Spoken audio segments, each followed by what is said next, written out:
여러분, 온타리오라는 곳에 와서 바로 보이는 샌 안토니오 마운틴 앞에 철도길에 섰습니다.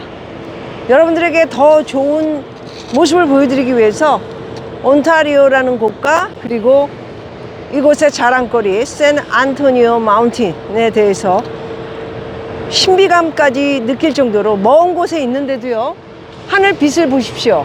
대단하지 않습니까?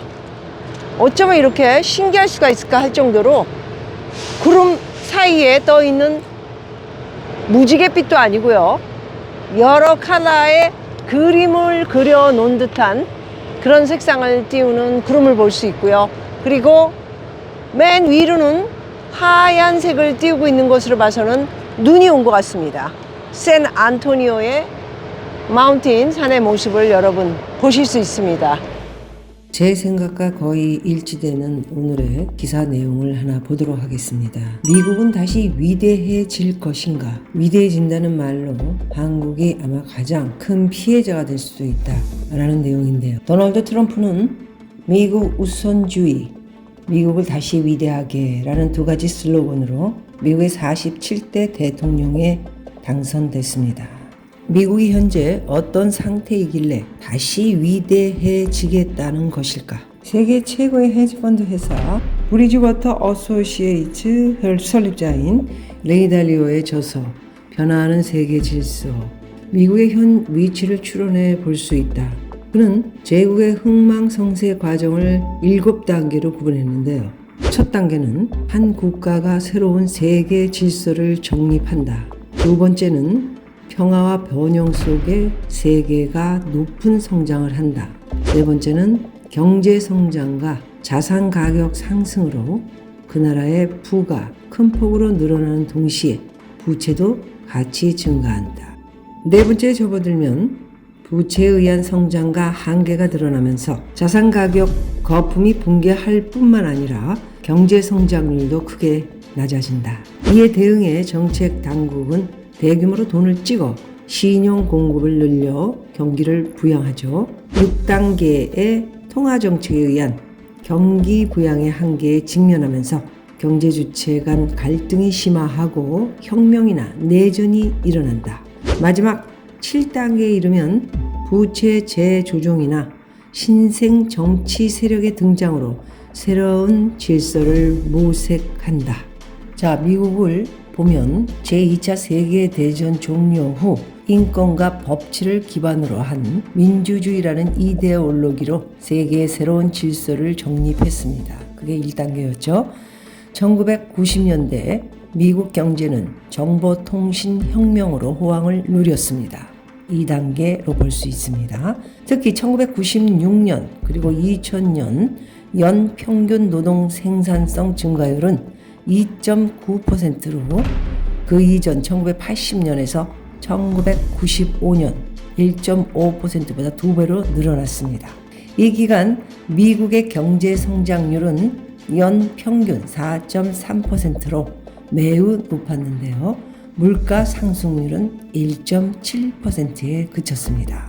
일부 경제학자가 신경제 혹은 골디록스 경제라고 칭찬한 가운데 자산 가격이 급등하는 등 미국의 부가 대폭 증가했습니다. 이걸 3단계로 보고요. 가계의 부동산과 금융 자산을 합친 총 자산이 1989년 말 25조 4,367억 달러에서 2000년 말에는 52조 90억 달러로 2배 이상 증가했습니다. 하지만 이 과정에서 부채도 같이 급증을 했죠. 이것을 4단계로 보고요. 민간과 정부를 포함한 총 부채가 같은 기간 13조 4,587억 달러에서요. 30조 2,076억 달러로 급증을 했습니다. 그러나 2000년에 정보통신혁명의 거품이 붕괴되고 2008년 금융위기와 그리고 2020년 코로나19가 찾아오면서 미국 경제는 극심한 경기 침체에 빠졌습니다. 이를 극복하기 위해 연방준비제도 이사회는 대규모로 돈을 풀어 대응을 했습니다. 이것이 5단계였습니다. 돈의 힘으로 미국 경제는 빠른 속도로 회복을 했습니다. 하지만 돈으로 모든 문제를 해결할 수는 없죠. 주식과 부동산 등 자산 가격이 급등을 하면서 부의 불균형이 확대됐습니다. 1989년에서 2023년 사이 미국의 실질 국내 총생산 GDP는요 126.7%가 증가했으나 중간 가구의 실질 소득은 24.8%에 그쳤습니다. 무엇보다도 국민 사이의 가치의 격차, 사회 양극화가 커졌겠죠. 그것이 6단계. 마지막으로 7단계를 보겠습니다. 지난 46대 대통령 선거에 불만을 품은 트럼프 지지자들의 의사당 난입 사건은 미국 패권주의 상징인 자유민주주의를 후퇴시켰습니다. 저도 깜짝 놀랐습니다. 어떻게 백악관을 침투해서 미국 국민이 자유민주주의 세계 최고봉 저런 일이 벌어질까? 바로 트럼프 때문이죠. 이번 다시 재선에 나와서 성공한 47대 대통령 트럼프가 패배했다면 어떤 일이 벌어졌을지 미국의 갈등과 양극화가 된 현재의 입장으로서 정말 밖에 나가면은요 거의 큰 상점들, 월마트, 타켓을 비롯한 여러 곳들이 정문에 나무로 보완을 하고 끔찍하기 짝이 없었습니다. 해리스가 짐으로 바로 승복하고 조용히 끝나는 자유민주주의의 모습을 볼 수 있었고요. 트럼프가 졌다면 이게 지금 말이 되는 일입니까? 자, 트럼프라는 이름의 첫 번째 글자 T는 타리프에 비유된다. 지난달 월스트리트저널과의 인터뷰에서 신약 성경 고린도 전서의 한 구절을 차용해 관세는 믿음, 사랑을 제외하고 내가 생각할 수 있는 아름다운 단어라고 했습니다. 트럼프는 이번 대선 공약으로 미국에 들어오는 모든 수입 상품에 20% 관세를 부과하고요. 중국산에는 60%까지 관세를 부과하겠다고 선언을 했죠. 관세 부과 등 미국 우선주의의 미국이 새로운 세계 질서를 정립할 수는 없을 것으로 보고 있습니다. 미국의 보호무역주의는 세계 무역과 경제 성장을 후퇴시킬 수 있고요. 미국의 힘의 상대적 축소는 세계 여러 곳에서 지정학적 문제를 야기할 수도 있습니다. GDP에서 수출이 차지하는 비중이 38%로 높고요. 남북이 심각하게 대결하고 있는 우리가 미국 우선주의의 가장 큰 피해자가 될 수 있습니다. 서로 싸울 시간이 없는데 사회적 대타협을 통해 다가오는 위기를 극복해야 되는데 쉽지 않을 것 같습니다. 그것이 바로 트럼프가 된 현재의 한국에 처해진 모습이고요. 제가 서 있는 곳은 폰타나입니다. 이곳에서 팜스프링스까지는 약 55분에서 또는 1시간 걸릴 수 있고요. 락켄타까지는 조금 더 시간을 내야 된다. 이렇게 말씀드릴 수 있습니다. 자, 이제 저는 차를 몰고 앞으로 향해서 가서 팜스프링스까지 들어가도록 하겠습니다. 당장에 겪고 있는 주식 대폭락 그리고 달러 환율이 엄청나게 외환당국에서 막더라도 막지를 못합니다. 지금 외국인들이 다 팔고 나가기 때문에 그렇죠. 우리나라를 비전이 이제 없는 것으로 보고 있기 때문입니다. 외국인의 주식이 나가는 순간 모든 것이 끝난다라고 말씀드린 것처럼 어디까지 꺼질지는 모르겠지만 지금 트럼프가 됨으로 한국을 굉장히 안 좋은 것으로 보고 투자를 스탑하고 전부 나가는 모습을 볼 수 있습니다. 주식과 환율뿐이 아니고요. 이제 물가도 계속해서 좋았던 시절처럼 싸게 살아가는 것은 아마 힘들지 않을까 그런 생각을 갖고요.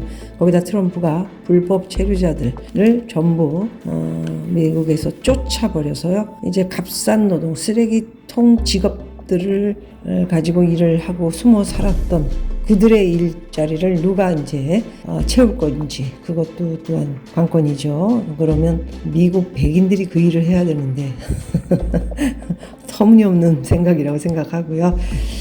정말 물가가 그렇게 되면 1시간에 40불까지 올라갈 수 있다라는 말씀을 드립니다. 임금 상승이 되면 당연히 물가 상승, 관세 때문에 누가 이 미국에 그렇게 싼 물건을 받아서 흥청망청 쓰고 빚내서 계속 살아온 미국인들이 높은 물가에 적응을 할 수 있을지 모르겠습니다. 예, 물가 상승이 되면 금리 인하는 스탑이 되겠죠. 금리 인상을 해야 되지 않을까 그런 생각을 가져봅니다. 국채 금리가 오르는 것을 굉장히 주시해서 보셔야 하고요. 트럼프가 와서 찍으려고 하는 국채 발행이 엄청납니다. 우리나라 돈으로 1경 4천 몇백 조니까요. 주시해서 보셔야 하는 것으로 알고요. 임금 상승 문제, 미국의 그리고 물가 상승 어떻게 되나. 그렇다면 금리는 어떻게 올라갈 것인가. 워런 버핏이 최근에 계속해서 자기네 주식 회사까지도 팔아버리고 현금화를 하는 것에 대해서 주의 깊게 좀 보셔야 되고요. 나이는 많으시지만 여태까지 투자만 하고 살아오신 분으로서 저는 가장 정확한 두 눈을 가지고 있지 않나. 현금 보유하고 계신 분들은 안전한 자산에 잘 투자하셔서 저 또한 쭉 그래 왔지만 오랜 기간 워런 버핏처럼 가장 가치 투자 싼 시기에 사서 쭉 가지고 계시면 좋은 성과를 거두실 겁니다. 머스크처럼 만들어낸 도지코인이나 이런 비트코인은 사실 거래할 수 있는 돈이 아니기 때문에 트럼프가 이런 돈들을 대통령 되면 어떻게 해주겠다 그런 게 쉬운 것이 아닙니다. 어쨌든 지금 최근에 많이 올랐기 때문에 오르면 어떻게 되죠? 내리는 것도 깊다라는 말씀을 드리고요. 큰일이라는 거는 대공황이겠죠. 큰 일들이 벌어지게 되면 비트코인 같은 거는 아마 휴지 조각이 되지 않을까. 저는 아직도 그렇게 생각하고 있고요. 비트코인 요즘 많이 오르니까 전혀 아니다고 한 사람들도 나와서 연속적으로 자산의 몇 프로는 투자를 해볼 만했다 이런 얘기하는데 저는 여전히 아는 것에만 투자를 하는 거, 해본 경험이 있는 것에만 투자를 하는 거, 부동산도 그렇고 주식도 그렇고 달러나 이런 것들이 그렇습니다. 트럼프의 미국 우선주의, 미국을 다시 위대하게 우리만 잘 먹고 잘 사자 쉽지는 않을 것이라는 생각을 가지면서 제가 오래전부터 말씀드렸던 그런 엄청난 일들이 회오리 바람이 닥칠 것 같으니까 준비 단단히 하시고요. 좋은 결과가 있으시기 바라겠습니다. 고맙습니다.